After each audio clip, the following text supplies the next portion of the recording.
오늘부터는 로마서 4장에 나와 있는 그 아브라함에게 주어진 그 칭의에 대해서 한번 알아보도록 하겠습니다. 먼저 로마서 4장 1절부터 3절을 보도록 하죠. 그런즉 육신으로 우리 조상인 아브라함이 무엇을 얻었다 하리요.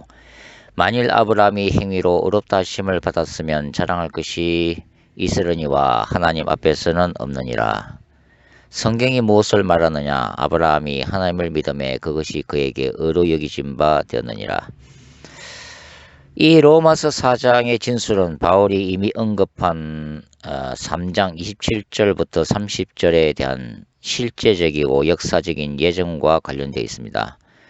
즉 바울은 로마서 3장 후반부에서 칭의가 율법의 행위가 아닌 믿음으로 얻는 것임을 언급했습니다. 그리고 하나님이 할례자인 유대인의 하나님이실 뿐만 아니라 무할례자인 이방인의 하나님도 되심을 언급한 바가 있습니다.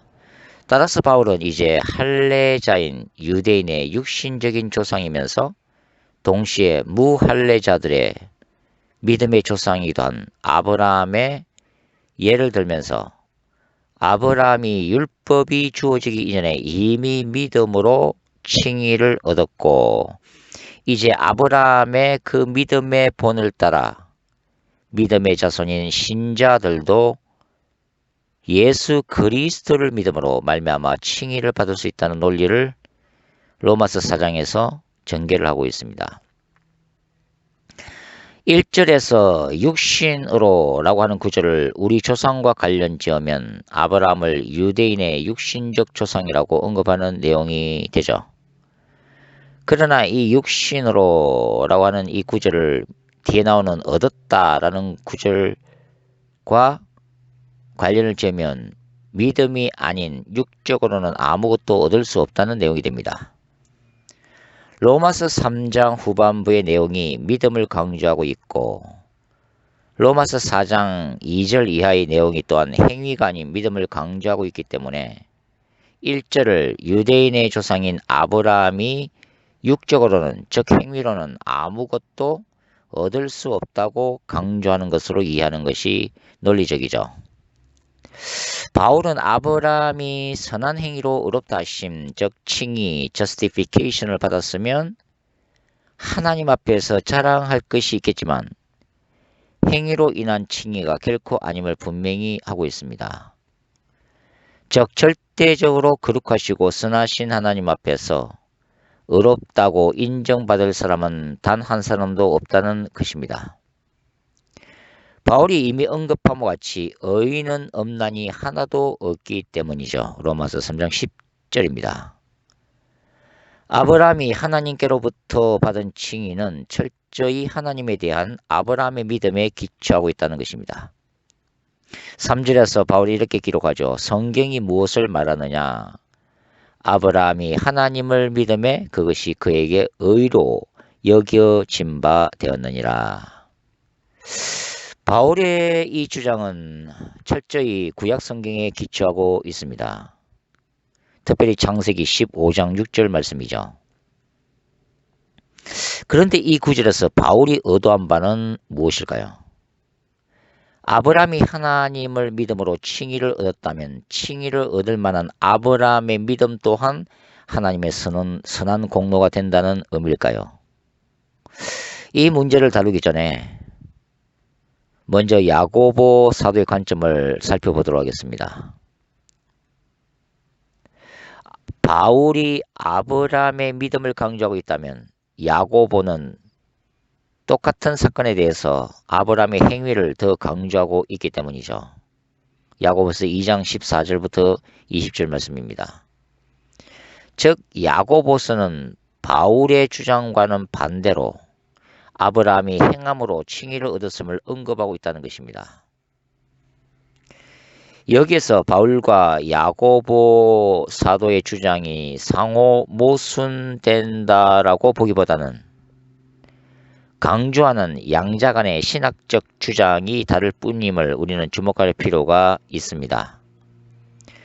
바울은 율법 행함을 강조하는 유대교의 교리와 투쟁하는 상황에서 아브라함의 믿음을 상대적으로 강조하고 있고, 야고보는 당시 무율법주의에 지나치게 빠져있는 잘못된 바울 추종자들을 의식하면서 그들이 너무 믿음적으로 지나치게 가버린, 그래서 무시해버린 행함이라고 하는 중요성을 강조하고 있을 뿐이라는 것입니다.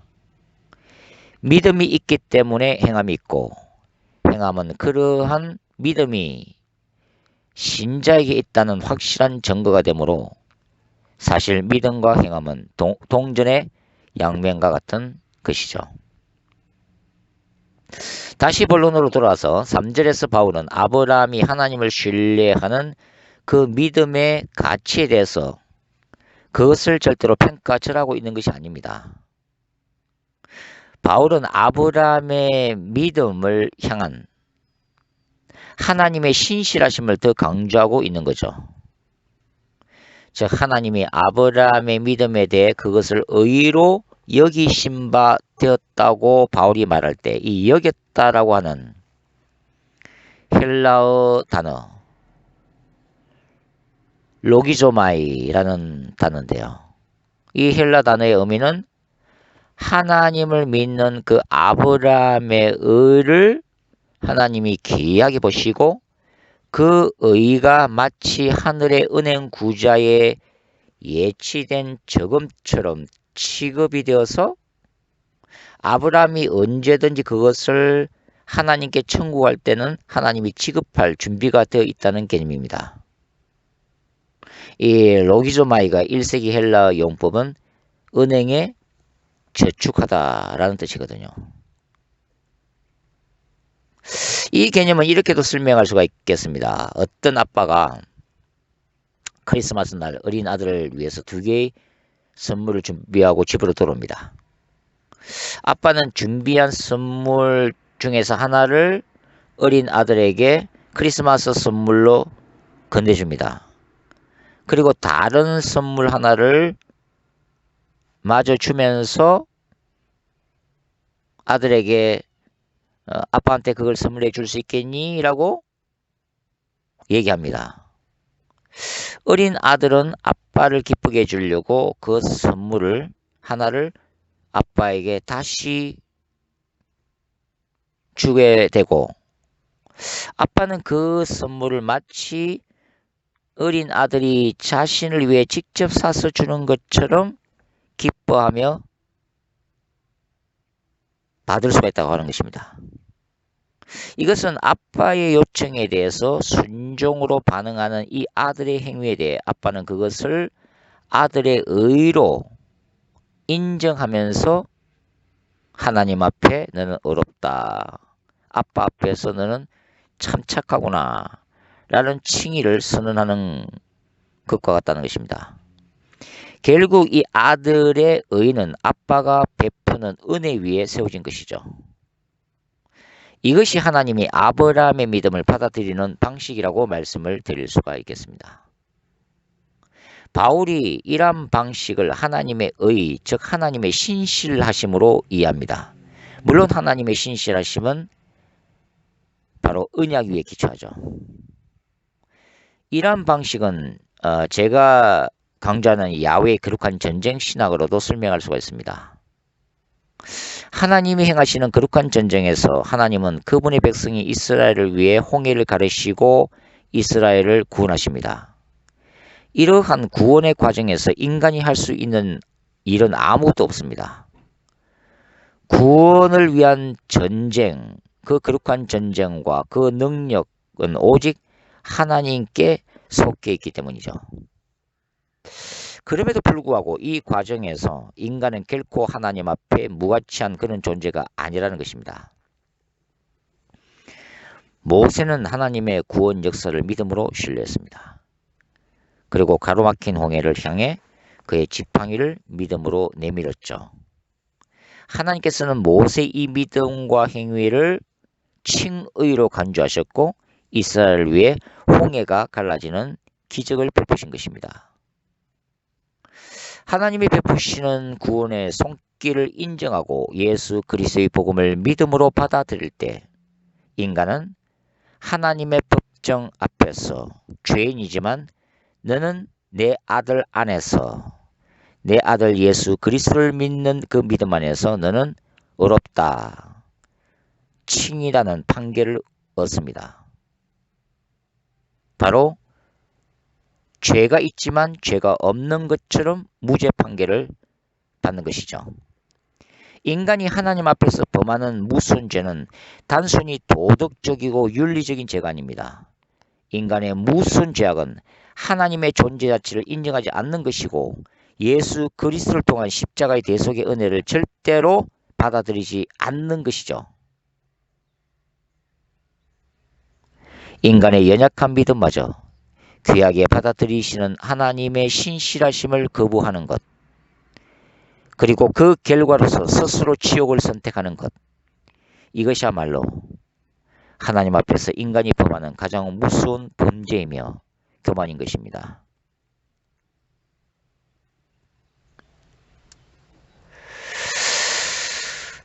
바울은 이제 4절부터 일한 사람이 박는 삭스에 대해서 얘기를 합니다. 바울에 따르면 일꾼이 박는 삭스는 법적으로 당연한 행위라고 하는 것입니다. 이것은 사실 받을 자격이 없는 사람이 받는 은혜와는 다르다는 사실을 4절에서 분명히 합니다. 그러나 경건치 아니한 자들인 죄인들에게 칭의의 자격을 부여하시는 하나님의 행위는 하나님의 신실하심, 즉 하나님의 의가 되는 동시에 죄인들에게는 하나님의 은혜가 된다는 것입니다. 그리고 이러한 하나님의 신실하심을 믿고 받아들이는 자들을 하나님께서는 그분의 법정에서 의로운 자들로 취급하시며 우리는 이것을 구원이라고 부를 수가 있습니다. 이 칭의는 최후의 심판대 앞에서 완성됩니다. 완성되는 칭의를 우리는 글로리피케이션, 영화라고 부르죠.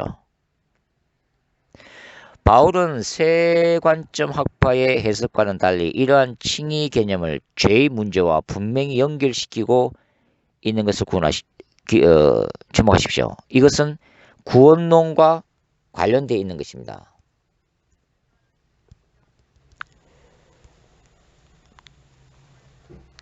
바울은 다윗의 시편인 시편 32편 1절과 2절을 인용함으로써 바울은 칭의의 개념이 죄의 용서함을 포함하고 있음을 언급하고 있습니다. 6절에서 8절 말씀이죠. 즉 죄인들은 예수 그리스도에 대한 믿음으로 말미암아 칭의를 선고받는데 이 선고에는 모든 죄에 대한 하나님의 용서하심이 포함되어 있다는 의미입니다. 이것을 바울은 복, blessing이라고 부르고 있죠.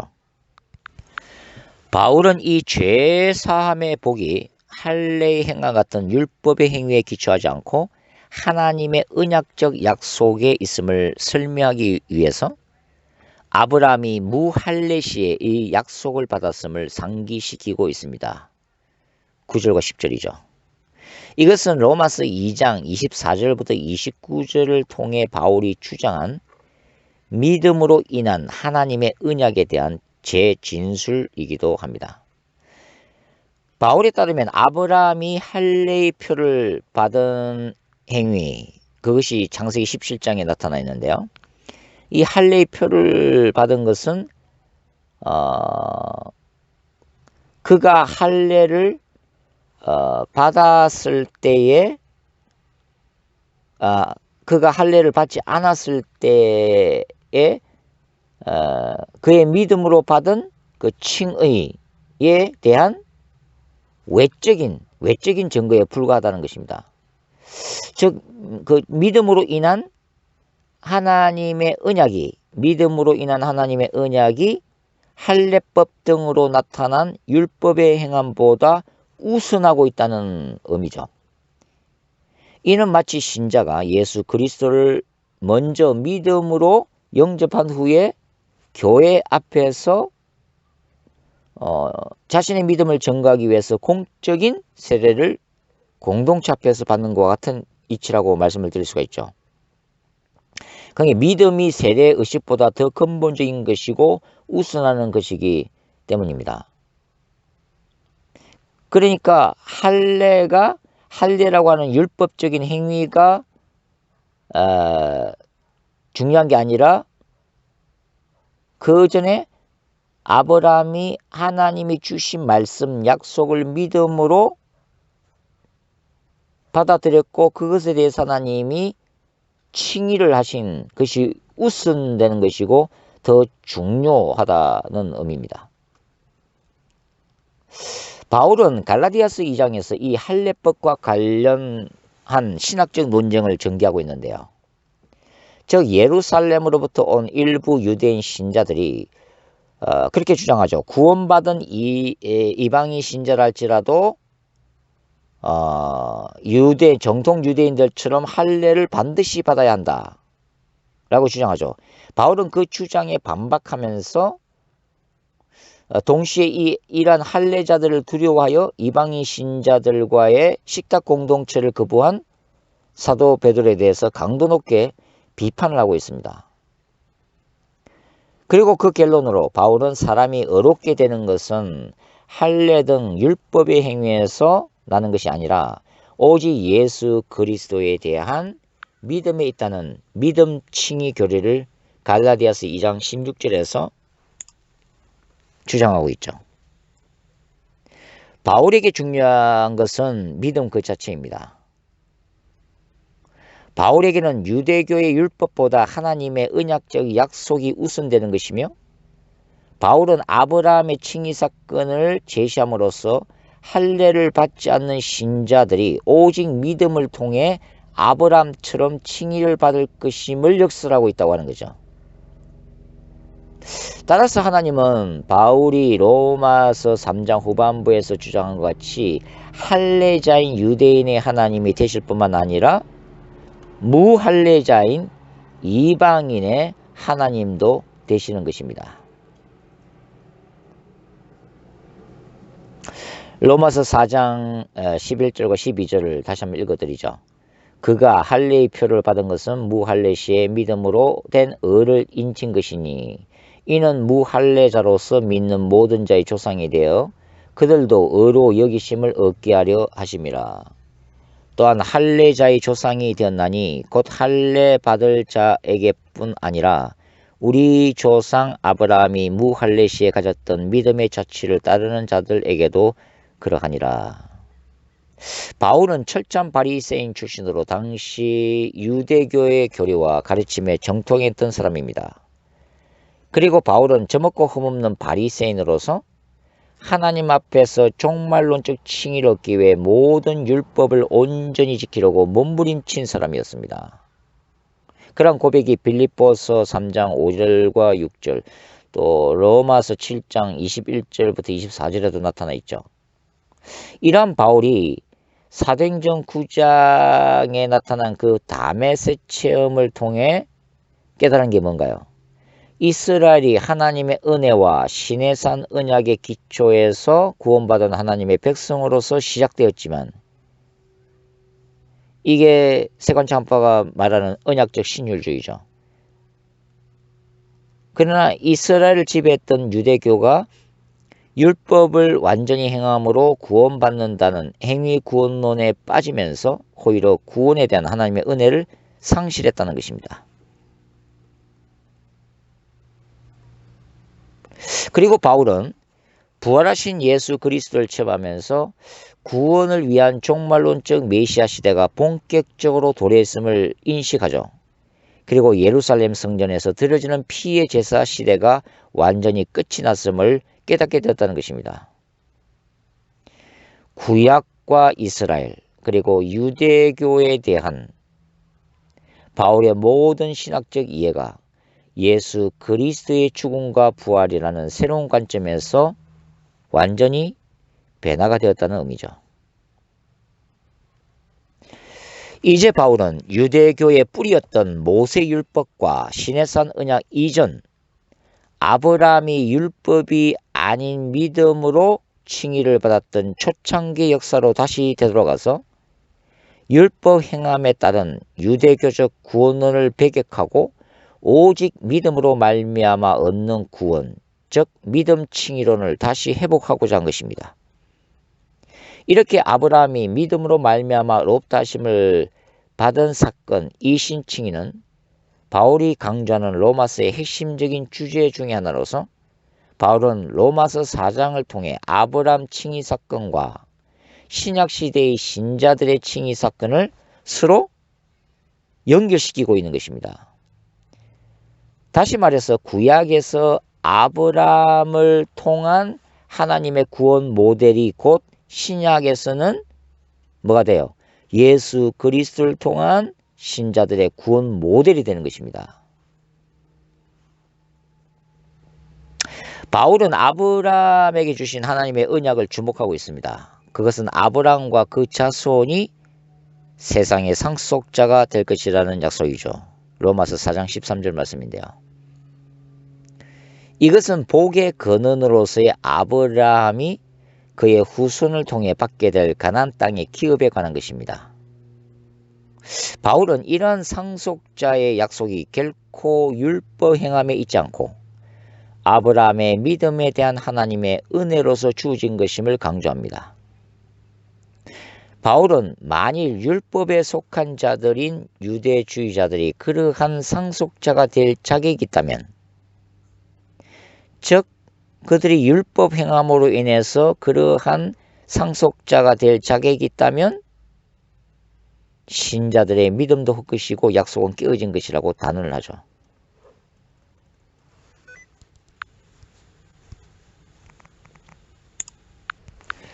바울은 왜 이토록 강경하게 믿음을 강조하고 있는 것일까요? 로마서 1장, 2장, 3장을 통해서 바울은 이방인과 유대인으로 대표되는 인류 전체가 스스로의 선한 행위로는 절대로 구원받을 수가 없는 비참한 존재들임을 인식하고 있습니다.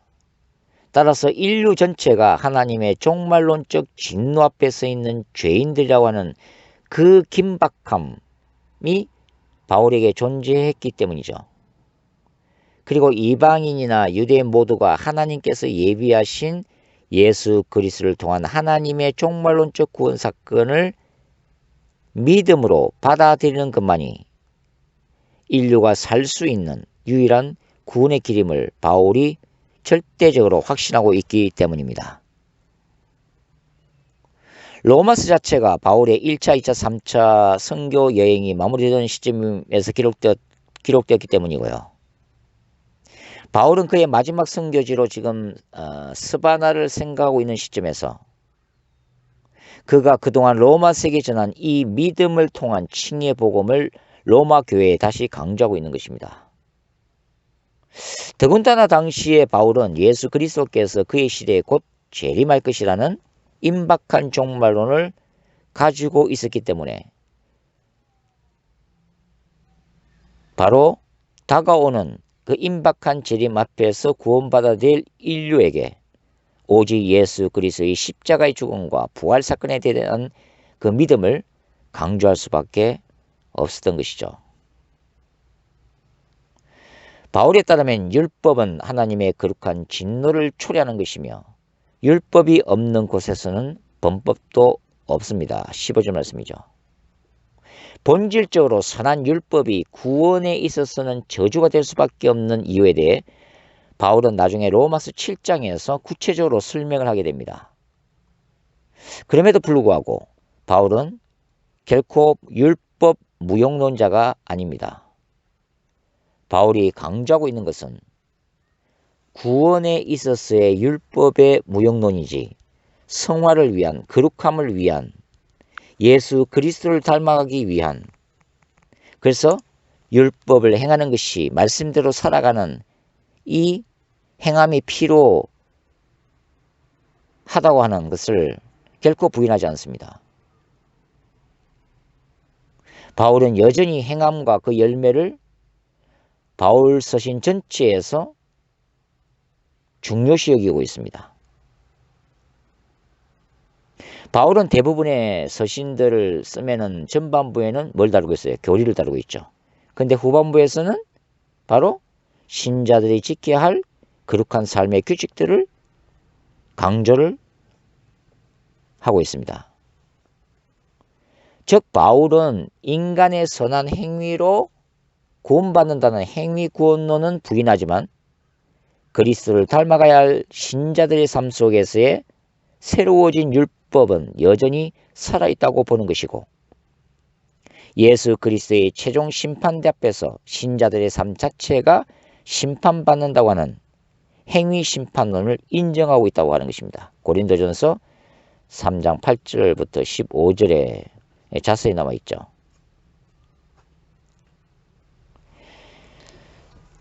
다시 강조하지만 바울이 인간의 구원에 있어서 강조하는 것은 인간적 행위가 아닌 하나님의 은혜와 인간의 믿음입니다.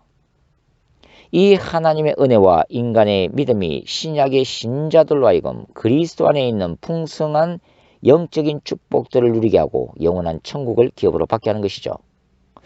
바울은 율법에 속한 자, 즉 구약적 이스라엘이 믿음 안에서의 상속자, 즉 신약의 신자들과 함께 그리스도 안에서 하나 되어 새로운 공동체를 이루는 하나님의 나라를 기업으로 상속받는 것이 바로 하나님의 놀라운 계시적 비밀임을 에베소서 2장과 3장에서 기록을 해놓고 있습니다. 따라서 흔히 대체신학이라고 부르는 용어는 바울이 주장하는 신학적 개념과는 다릅니다. 신약의 교회가 구약의 이스라엘을 대체한 것이 결코 아닙니다. 바울이 그리스도 안에서 꿈꾸는 이상적 사회는 바로 유대인들과 이방인들이 하나 되는 종말론적 교회 공동체죠. 그것은 밤모섬에서 사도 요한 또한 목격했던 궁극적인 하나님의 비전이라고 말씀을 드릴 수가 있습니다. 바로 하늘에서 내려오는 새 예루살렘 승인 것이죠. 그 다음에 17절부터 22절 말씀을 계속 보도록 하겠습니다. 기록된 바 내가 너를 많은 민족의 조상으로 세웠다 하신 것 같으니 그가 믿은 바 하나님은 죽은 자를 살리시며 없는 것을 있는 것으로 부르시는 이시니라. 아브라함이 바랄 수 없는 중에 바라고 믿었으니 이는 내 후손이 이 같으리라고 하신 말씀대로 많은 민족의 조상이 되게 하려 하심이라. 그가 백세나 되어 자기 몸이 죽은 것 같고 사라의 태가 죽은 것 같음을 알고도 믿음이 약하여지지 아니하고 믿음이 없어 하나님의 약속을 의심하지 아니하고 믿음으로 견고하여져서 하나님께 영광을 돌리며 약속하신 그것을 또한 능히 이루실 줄을 확신하였으니 그러므로 그것이 그에게 의로 여겨졌느니라. 이 로마서 4장 17절부터 22절까지 바울은 하나님으로부터 칭의를 받은 아브라함의 구체적인 그 믿음의 내용을 설명하고 있습니다. 그런데 사실 이 본문은 우리에게 약간의 혼란을 줄 수 있는 본문이기도 한데요. 왜냐하면 창세기 기자가 기록하고 있는 아브라함의 믿음의 여정과 바울이 강조하고 있는 아브라함의 믿음 간에 좀 차이가 존재하기 때문입니다. 먼저 아브라함에 대해서 창세기 기자가 기록하고 있는 아브라함의 여정을 간략하게 살펴보도록 하죠. 아브라함의 아버지 데라가 주도적으로 가족들을 데리고 갈대아 우르를 떠나 가나안 땅으로 향해 가다가 하란에서 정착하게 됩니다. 창세기 11장 31절과 32절이죠.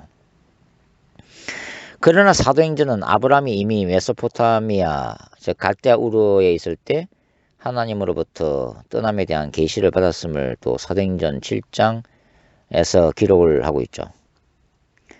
그리고 이곳 하란 땅에서 아브라함은 다시 떠날 것을 계시를 받습니다. 그리고 아브라함은 큰 민족을 이루고 복의 근이 될 축복을 받게 되죠. 창세기 12장 말씀입니다. 그러나 아브라함이 그의 믿음으로 인하여 칭의를 받은 것은 창세기 15장에 기록되어 있습니다. 그럼에도 불구하고 이렇게 칭의를 받은 아브라함도 그의 믿음에서 넘어져서 아내 사라의 근유를 받아들여서 여종 하갈을 취하게 되죠. 그리고 이스마엘이 태어납니다. 창세기 16장 얘기죠. 아브라함의 나이 99세 때 하나님이 나타나셔서 아브라함과 할례 언약을 맺으시고 열국의 아비로서 그 이름이 아브람에서 새로운 이름인 아브라함으로 바뀌는 얘기, 창세기 17장 얘기입니다. 그리고서 또 창세기 18장을 읽게 되면 아브라함은 소돔과 고모라를 멸하기 위해서 찾아온 천사들의 방문을 받게 되고 그들을 대접할 때 천사들로부터 조만간 아들이 있을 것이라는 메시지를 받고 있습니다. 창세기 18장 얘기고요. 그때 아내 사라는 이미 남편의 기력이 사라졌고 자신도 나이가 많아 늙었기 때문에 그냥 비웃고 있죠.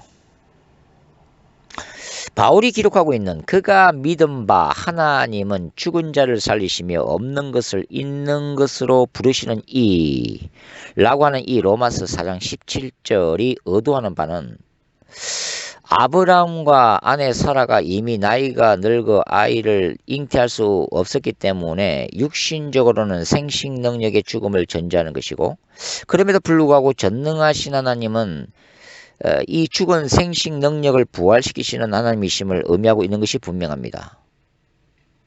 이런 상황 속에서도 아브라함은 믿음이 약해지지 않고 하나님의 약속이 분명히 이루어질 것임을 믿었다는 것이죠.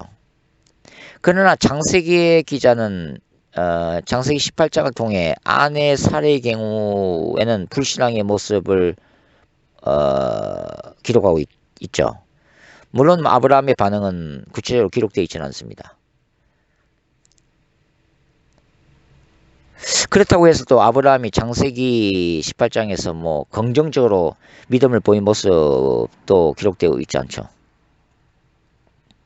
그렇다면 바울은 어떤 관점에서 아브라함의 믿음을 이렇게 긍정적인 믿음으로 이해하고 기록하고 있을까요? 창세기 15장에서 하나님이 아브라함과 맺은 헷불 언약은 신학적으로 굉장히 중요한 의미가 있는 언약입니다. 하나님은 양쪽으로 쪼갠 짐승 사이를 헷불의 모습으로 지나가시죠. 이런 모습은 고대 근동 세계에서 종주권 계약이라고 불리우는 모습이죠. 전쟁에서 승리한 왕과 전쟁에서 패한 왕이 상호간의 추종관계를 맺는 쌍방계약입니다. 통상적으로 양자가 쪼갠 짐승 사이를 함께 걸어서 지나가게 돼 있죠. 그리고 승리한 왕이 패배한 왕에게 만일 앞으로 자신을 주인으로서 잘 섬기지 않을 경우는 적게 쪼갠 짐승처럼 심판을 받게 된다는 것을 경고하는 조약이죠. 그러나 창세기 15장의 경우는 종된 아브라함이 지나간 것이 아니라 주인된 하나님이 홀로 횃불의 모습으로 직접 지나가십니다. 왜냐하면 여기 나오는 횃불 언약은 아브라함과 그 후손인 이스라엘이 그 죄악된 연약성으로 말미암아 언제나 하나님의 언약을 어기게 될 것임을 하나님이 이미 아시기 때문에 하나님께서 주도적으로 이 계약을 체결하시고 일방적으로 언약을 선포하심으로 인해서 아브라함의 자손이 하나님의 언약에 실패할지라도 그 이스라엘을 영원히 버리지 아니하시고 회복시키실 것임을 아브라함에게 눈앞에서 보여주는 하나님의 일방적인 언약이라고 말씀을 드릴 수가 있습니다. 하나님은 둘로 쪼갠 짐승 사이를 홀로 지나가시면서 하나님 스스로에 대해서 맹세적 언약을 선포한 셈이죠. 그 언약은 종된 이스라엘의 계약 파기와는 관계없이 주인된 하나님 쪽에서 절대로 이스라엘을 버리지 않겠다는 그 언약을 파기하지 않으시겠다는 하나님 자신의 의지를 보이신 것이죠. 그래서 창세기 15장의 헷불 언약은 거룩한 전쟁 신학과도 관련되어 있고 이 언약은 아브라함과 이스라엘을 향한 하나님의 은혜와 신실하심의 표현인 것입니다. 그러니까 바울의 관점에서는 아브라함이 비록 창세기 17장에서 일시적으로 믿음에 실패한 모습을 보기도 하지만 창세기 15장에서 이미 아브라함을 어렵다 하신 하나님의 언약과 약속은 여전히 유효하다고 보고 있죠. 그리고 창세기 18장 17절과 18절에는 아브라함을 찾아온 그 천사의 메시지가 기록되어 있는데요. 이것은 창세기 12장에서 이미 약속된 복의 근원으로서의 아브라함을 향한 축복이 다시 반복되는 내용이죠. 결국은 아브라함의 믿음을 흔들리지 않는 견고한 믿음으로 확정 짓는 듯한 그런 모습이 여기에도 나타난다는 것입니다. 그리고 이제 나아가서 창세기 22장에서 아들 이삭을 번제로 드리는 모리아산 사건에서 바울은 아브라함의 확고한 믿음을 재확인한 것으로 보여집니다. 재미있는 것은 히브리서 11장에 기록된 히브리서 기자가 아브라함의 믿음에 대해서 기록하고 있는 부분입니다. 히브리서 기자는 아브라함이나 사라의 믿음에 대해 긍정적으로 평가를 하고 있죠. 히브리서 11장 8절부터 11절입니다.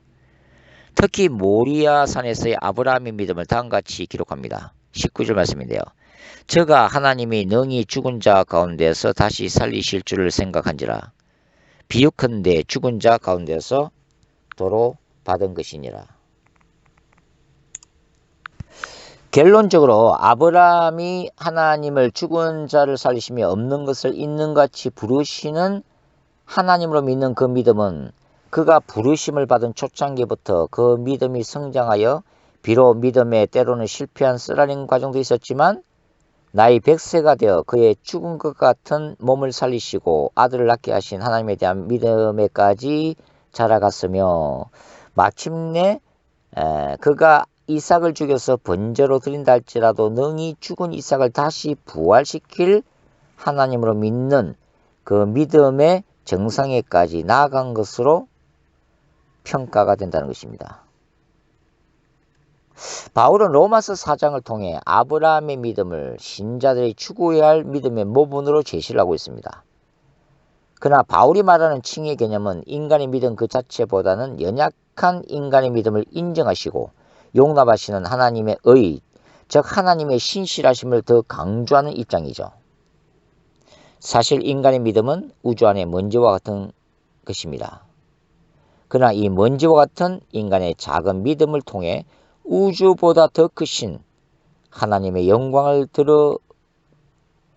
드러내시고 하나님의 역사를 이루어 가신다는 의미에서 우주의 먼지와 같은 인간의 믿음은 사실 밤하늘 우주 속에서 아름답게 반짝이는 별과 같이 고귀한 것이기도 하죠. 자, 이제 로마서 4장의 후반부를 이제 마저 한번 살펴보도록 하겠습니다. 23절부터 25절을 읽어보죠. 그에게 의로 여겨졌다 기록된 것은 아브라함만 위한 것이 아니요 의로 여기심을 받을 우리도 위함이니 곧 예수 우리 주를 죽은 자 가운데서 살리신 이를 믿는 자니라. 예수는 우리가 범죄한 것 때문에 내어줌이 되고 또한 우리를 의롭다 하시기 위하여 살아나셨느니라. 로마서 4장에서 바울이 강조하는 것은 믿음의 조상 아브라함이 받은 칭의는 신약의 신자들이 받을 칭의와 같은 연장선상에 있다는 사실입니다. 바울은 로마서 4장의 후반부를 바로 이 신학적 결론으로 마무리를 짓고 있죠. 사실 하나님이 아브라함의 믿음에 대해 의롭다 하심, 즉 칭의를 부여하신 것은 아브라함만을 위한 것이 아니라 장차 아브라함을 믿음의 조상으로 여기는 수많은 하나님의 백성들을 위한 것입니다. 바울의 논리에 따르면 아브라함이 생리학적으로는 이미 죽은 것과 다름없는 자신의 육신적 상태에도 불구하고 죽은 자를 살리시는 하나님의 능력과 약속이 자기를 통해 이루어질 것임을 신뢰했던 그의 믿음은 신약의 신자들에게 있어서는 어떤 겁니까? 예수 그리스도께서 비록 십자가에서 죽음을 당했었지만 하나님이 그를 죽은 자 가운데서 다시 살리셨음을 믿는 그 믿음과 같은 것이 됩니다. 따라서 아브라함이 그 믿음으로 말미암아 칭의를 받았다면 신약의 신자들 또한 예수 그리스도의 죽음과 부활에 대한 바로 그 동일한 믿음 때문에 칭의를 받게 되리라는 것입니다. 우리는 바울이 로마서 4장의 논의를 통해 신약시대의 신자들이 하나님으로부터 칭의를 받는 그 신학적 기초를 구약의 아브라함의 믿음 사건을 통해 바울이 정립하고 있음을 지금 보고 있는 것입니다. 자, 바울에 따르면 예수 그리스도는 우리의 죄 때문에 내어줌이 되었습니다. 25절이죠. 이 내어줌 파라디도미라고 하는 헬라어입니다. 이 헬라의 1세기 용법은 재판에 회부되어 법정에 쓰는 것을 의미했습니다. 그렇다면 바울은 25절 전체를 하나님의 법정이라는 이미지를 통해 설명하고 있다는 의미가 됩니다. 예수 그리스도는 모든 인류가 지은 죄를 대신하여 죄인의 몸으로 하나님의 법정에 선 것입니다. 우주의 대주제자이시며 아버지 되신 하나님은 인간의 죄악들에 대해 반드시 심판하셔야 될 공의의 심판관으로서 그의 아들에게 대신 유죄를 선고하고 십자가에서 처절한 죽음을 당하도록 내어주십니다. 그 대신 이 십자가의 대속적 죽음이 바로 자신의 죄 때문임을 믿음으로 받아들이는 신자들에게 하나님께서는 즉시 칭의, 의롭다심을 선언하십니다. 예수 그리스도가 유죄를 선고받은 바로 그 동일한 하나님의 법정에서 신자는 그리스도 대신 무죄를 선고받고 있는 것이죠. 이 법적인 칭의의 선언은 2000년 전 골고다의 십자가 사건 이후 하늘과 땅 사이의 우주 가운데 하나님이 하늘 법정을 통해 이미 통과시킨 영원한 법입니다. 이 법은 어느 누구라도 취소시키거나 변개시킬 수가 없는 절대법으로서 시대와 공간을 뛰어넘어 영원토록 효력을 발휘하는 능력을 가지고 있습니다. 따라서 어느 누구라도 예수 그리스도의 십자가의 죽음을 믿음으로 받아들이는 순간 하나님의 법정은 즉시 다시 살아나게 되고 그리스도 안에서 의롭다 하심이 선고되는 칭의를 그 자리에서 신자가 획득하게 되는 것입니다. 바로 이 부분이 바울이 5절부터 8절을 통해 칭의의 개념 속에 죄사함의 교리를 포함시킨 이유입니다. 그런데 바울은 25절에서 한 걸음 더 나아가 칭의의 개념을 부활과도 연결시키고 있음을 볼 수 있죠. 바울은 말합니다. 예수는 우리가 범죄한 것 때문에 내어줌이 되고 또한 우리를 의롭다 하시기 위해서 살아나셨느니라. 바울은 나중에 로마서 6장에서 그리스도의 죽음과 부활의 신학적 의미를 더 자세하게 설명하게 되는데 이 구절에서 바울이 말하고자 하는 의미는 그리스도의 부활이 신자가 받은 칭의를 확정해 준다는 것입니다. 예수 그리스도의 십자가의 죽음과 부활은 서로 분리된 별개의 사건이면서 신학적으로는 서로 분리할 수 없는 하나의 사건이 됩니다. 즉 신자는 그리스도의 죽음에 대한 믿음을 통해 칭의가 선언되고 그리스도의 부활에 대한 믿음을 통해 그 칭의가 확정되며 장차 하나님의 종말론적 심판대 앞에서 그 칭의가 완성될 것을 기대하게 된다는 것입니다. 즉 십자가의 죽음과 부활에 대한 신자의 믿음이 신자가 하나님으로부터 구원론적 칭의를 받게 되는 신앙의 핵심이라는 의미입니다. 바울은 이 칭의를 복음의 요약으로 보고 있는 것이죠. 사실 복음은 예수 그리스도의 출현부터 재림까지를 포함하는 포괄적인 개념입니다. 바울은 예수 그리스도의 죽음과 부활이라는 십자가 사건에서 칭의의 시작을 이미 보고 있죠. 이것은 구원의 시작입니다. 그리고 가까운 미래에 예수 그리스도께서 영광 가운데 재림하시는 순간 영광스러운 부활체를 입고 영원한 하나님의 나라를 상속받는 그 순간을 기대하고 있는 것입니다. 구원의 완성이죠. 그리고 영화의 순간입니다. 이러한 궁극적인 희망의 신학이 바울로 하여금 복음 때문에 당하는 현재의 모든 수고와 눈물과 고난을 견디게 만드는 궁극적인 하늘의 능력이 되는 것입니다. 바울은 로마서 8장 18절 이하 23절을 걸쳐서 이렇게 기록하고 있죠. 생각건대 현재의 고난은 장차 우리에게 나타날 영광과 좋게 비교할 수 없도다. 이뿐 아니라 또한 우리 곧 성령의 처음 익은 열매를 받은 우리까지도 속으로 탄식하여 양자될 것 곧 우리 몸의 구속을 기다리느니라. 아멘.